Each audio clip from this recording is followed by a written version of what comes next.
প্রিয় ষষ্ঠ শ্রেণী ছাত্রছাত্রীরা, আজকে দেখো তোমাদের স্বাস্থ্য শারীর শিক্ষা একটা প্রশ্নপত্র নিয়ে এসেছি সেকেন্ড সাবমিটিভে। ওয়ার্ক এডুকেশন এখানে ভুলে পরিবেশ বিজ্ঞান লিখে দিয়েছিল। তো তোমাদের গত বছর ওয়ার্ক এডুকেশন 15 নম্বরের ছিল। তো যেসব স্কুলে ওয়ার্ক এডুকেশন পরীক্ষা হয় তারা প্রশ্নপত্রগুলো দেখে রাখতে পারো।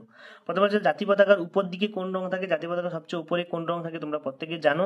আমাদের সবচেয়ে টপে কোন রংটা থাকে, গেরুয়া।